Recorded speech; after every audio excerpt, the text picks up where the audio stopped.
गुंडा राज खत्म करने के नाम पे बाबा आए थे, यहाँ गुंडों का राज स्थापित हो गया है। जब एक अहंकारी स्वभाव का व्यक्ति मुख्यमंत्री के पद पर बैठता है तो वो जनता के साथ न्याय नहीं कर पाता। न्याय देने वाले जब दरिंदों का साथ देंगे तो न्याय कैसे मिलेगा?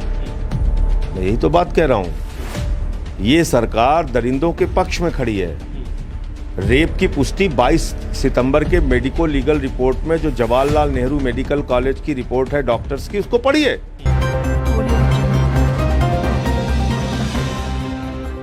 नमस्कार, हमारे साथ इस वक्त मौजूद हैं राज्यसभा सांसद आम आदमी पार्टी के संजय सिंह जी मौजूद हैं। और जब से आपको यूपी का प्रभारी नियुक्त किया गया है, आपने यूपी का प्रभार लिया है, तब से आपने एक से बढ़कर एक सनसनीखेज खुलासे किए हैं। कोरोना काल में आपदा में जो अवसर की बात की जा रही तो उसमें भी बहुत सारी तथ्यात्मक चीज़ों को आपने जनता के सामने रखा। और हालिया अभी कल की बात करूं तो आप हाथरस गए थे, जो प्रकरण पूरे देश में या यूं कहूं कि पूरे विश्व में भारत की छीछा लेदर करने के लिए काफ़ी है। उस प्रकरण में आप गए थे, वहाँ पे आप पे स्याही फेंकी गई है और आज आप यहाँ मौजूद हैं आजमगढ़ में। तो हम लोग जो ज्वलंत मुद्दे हैं, जो कुछ हमारे प्रदेश में चल रहा है, उन सभी चीज़ों को लेकर संजय सिंह जी से एक संक्षिप्त बातचीत करेंगे और जानने की कोशिश करेंगे कि आपको जब से यूपी का प्रभारी बनाया गया तब से आपने कोरोना में एक से बढ़कर एक खुलासा किया। बहुत सारे ऑक्सीमीटर और बहुत सारे उपकरणों की खरीद फरोख्त पे आपने आरोप लगाया कि बहुत बड़ा घोटाला हुआ है।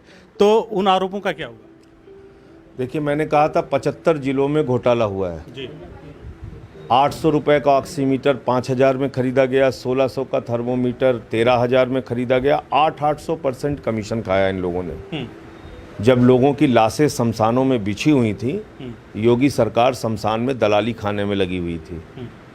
उसकी जांच की एक रिपोर्ट आई अभी, शायद मीडिया ने उतना महत्व नहीं दिया। 28 जिलों में इन्होंने खुद भ्रष्टाचार पकड़ा है। अब उन 28 जिलों के अधिकारियों के खिलाफ कितनी FIR हुई, कितनों को जेल हुई, कितनों से रिकवरी ऑर्डर हुआ, कितनों के खिलाफ कार्रवाई हुई, ये बताना चाहिए सरकार को। उनका पूरा ध्यान क्या है? संजय सिंह पे मुकदमा कर दो, किसी और को पिटवा दो, किसी और को जेल भिजवा दो। पूरी ताकत इस सरकार की इसी काम में लगी हुई है। और जब एक अहंकारी स्वभाव का व्यक्ति मुख्यमंत्री के पद पर बैठता है तो वो जनता के साथ न्याय नहीं कर पाता। तो योगी जी भी आज जिस प्रकार से हाथरस के मामले को हैंडल कर रहे हैं कि उस गुड़िया के घर के आसपास के इलाके को उन्होंने ऐसा हिस्सा बना दिया जो लगता है भारत में है ही नहीं।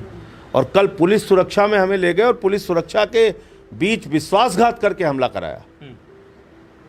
तो इसलिए मुझे लगता है कि आज लखीमपुर खीरी का कांड हो, आजमगढ़ का कांड हो, जौनपुर का कांड हो, बागपत में हो, फतेहपुर में हो, बलरामपुर में हो, हर जगह छोटी छोटी बच्चियों के साथ बलात्कार की घटनाएं हो रही हैं। जब प्रदेश संभल नहीं रहा है आपसे, तो आपको इस्तीफा देके चुपचाप गोरखपुर का मठ चलाना चाहिए। संयुक्त राष्ट्र संघ तक ने इस सरकार की आलोचना की है। ऐसा क्या है, सरकार आपके खिलाफ लगातार मुकदमे दर्ज कर रही है? आप कह रहे हैं कि योगी जी क्या चिढ़न है उनको इस तरह से आप पे मुकदमे? चिढ़न का सबसे बड़ा कारण ये है कि मैं राजभर के लिए बोलता हूँ, मैं निषाद के लिए बोलता हूँ, मैं यादव के लिए बोलता हूँ, मैं पाल के लिए बोलता हूँ, मैं ब्राह्मण के लिए बोलता हूँ, मैं अल्पसंख्यकों के लिए बोलता हूँ। यही चिढ़ का कारण है। जैसे अक्सर सरकार के ऊपर आरोप लगते रहे हैं कि सरकार ठाकुरवाद कर रही है। आप भी ठाकुर समाज से आते हैं, आप भी ये एक बहुत ही गलत टिप्पणी लोग करते हैं। मैं इसके बिल्कुल खिलाफ हूँ। मुस्लिम समाज की बुराइयों के खिलाफ मुसलमानों को क्यों नहीं बोलना चाहिए? मैं ये पूछता हूँ सवाल। मुझसे लोग कहते हैं आप भी ठाकुर समाज से आते हैं। अरे भाई, अगर कहीं कुछ बुराई दिखेगी तो उसके खिलाफ मुझे बोलना चाहिए। यादव समाज की बुराई के खिलाफ यादव को बोलना चाहिए, ब्राह्मण समाज की बुराई के खिलाफ ब्राह्मण को बोलना चाहिए, ठाकुर समाज के बुराई के खिलाफ ठाकुरों को बोलना चाहिए। और यही सही मायने में सेकुलरिज्म है, यही असली हिंदुस्तान है। आप पे एक के बाद एक मुकदमे दर्ज होते हैं और आप एकदम फॉरवर्ड होकर कहते हैं कि मुझे गिरफ्तार करो। क्या लगता है सरकार बैकफुट पे जा रही है? उसकी कोई चिंता नहीं है। जब तक लोगों का प्यार, लोगों का सहयोग साथ में है, मैं उनके लिए लड़ता रहूंगा। तो ये सोच रहे हैं कि हम मुकदमों की बंदर घुड़की दिखा के और इनको दबा लेंगे, तो ये संभव होने वाला नहीं है। मौके पे जो यूपी का परिदृश्य है उस पर क्या सोचते हैं, क्या माहौल है प्रदेश का? यह माहौल, अगर आप बात करेंगे, अपराधीकरण बहुत तेज़ी के साथ बढ़ रहा है। गुंडा राज खत्म करने के नाम पे बाबा आए थे, यहाँ गुंडों का राज स्थापित हो गया है। भ्रष्टाचार का आलम, मैंने आपको बताया कि कोरोना जैसे महामारी के टाइम में भी ये सरकार दलाली खा रही थी। 69,000 शिक्षकों की भर्ती में इस सरकार ने घोटाला किया है। गड्ढा मुक्त सड़कों की बात कहते थे, गड्ढा युक्त सड़कें आपको हर जगह मिल जाएंगी। आप दौरा कर लीजिए, घूम लीजिए इंटीरियर्स के अंदर। और जो बुनियादी सुविधाएं हैं, शिक्षा है, अस्पताल है, स्वास्थ्य है, इसकी ओर एक पैसे भी ध्यान नहीं दिया गया। किसान अपनी बदहाली की दास्तां रो रहा है। अभी मैं सोनभद्र और मिर्ज़ापुर के इलाके में था, वहाँ किसानों ने अपनी बहुत सारी समस्याएं बताई। तो कुल मिला के हर वर्ग इस सरकार से दुखी है। विशेष तौर पे महिलाएं, बच्चियां, उनकी सुरक्षा को लेकर लोग चिंतित हैं। सरकार कह रही थी बेटी पढ़ाओ बेटी बचाओ। बेटियों की जो दशा है प्रदेश में, लगातार क्राइम का ग्राफ लड़कियों के हिसाब से देखा जाए तो लगातार बढ़ते चला जा रहा है। और दूसरी तरफ हाथरस का प्रकरण होता है और उसमें कहा जाता है कि लड़की के साथ बलात्कार नहीं हुआ, जबकि ऑन रिकॉर्ड सारी चीज़ें हैं। तो क्या लगता है ये जो राजनीति चल रही है वो किस दिशा में जाएगी? देखिए, पहली बात, कैसे मिलेगा न्याय देने वाले जब दरिंदों का साथ देंगे तो न्याय कैसे मिलेगा? मैं यही तो बात कह रहा हूँ। ये सरकार दरिंदों के पक्ष में खड़ी है। रेप की पुष्टि 22 सितंबर के मेडिको लीगल रिपोर्ट में, जो जवाहरलाल नेहरू मेडिकल कॉलेज की रिपोर्ट है डॉक्टर्स की, उसको पढ़िए। उसमें रेप की पुष्टि हुई है। उसके बाद आप कहते हैं फॉरेंसिक रिपोर्ट आई।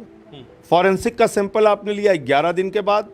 72 घंटे से ज़्यादा वो सैंपल काम का नहीं होता। तो आप जबरदस्ती उन दरिंदों को बचाने के लिए पूरी की पूरी सरकार खड़ी हो जा रही है, तो कैसे न्याय मिलेगा? इसलिए हमने इसमें मांग किया है इस केस को यूपी से ट्रांसफ़र किया जाए।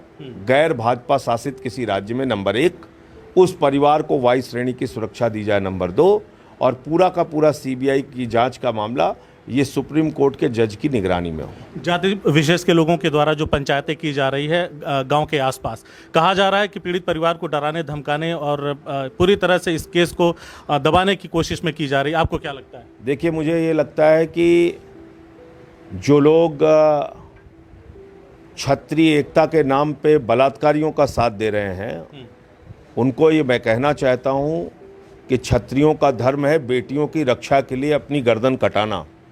दुराचारियों के पक्ष में खड़ा होना क्षत्रिय धर्म नहीं है। तो इसलिए वो लोग जो काम कर रहे हैं वो उस परंपरा को कलंकित कर रहे हैं जो ये कहती है कि बेटियों की सुरक्षा के लिए अपनी जान दे दो। आप पीड़ित परिवार से मिलके आए हैं, आपने क्या बातचीत किया वहाँ पे? किस तरह का आपने उनको भरोसा दिलाया है कि आगे भविष्य में आप उनकी हम लोग पूरी तरह से उनकी मदद कर रहे हैं और न्यायिक लड़ाई से लेकर हर स्तर पर हम उनकी मदद करेंगे। तो ये हैं आम आदमी पार्टी के राज्यसभा सांसद संजय सिंह जी, जिनसे हमने बातचीत किया। इन्होंने बेबाकी से हमारे हर एक सवाल का जवाब दिया। हमसे बातचीत करने के लिए बहुत बहुत शुक्रिया। धन्यवाद। CIB इंडिया न्यूज की सभी खबरों को देखने के लिए लाल रंग की बटन को दबाकर चैनल को सब्सक्राइब जरूर करें, घंटी जरूर दबाएं ताकि हमारी सभी खबरों के नोटिफिकेशंस आप तक पहुंचते रहें।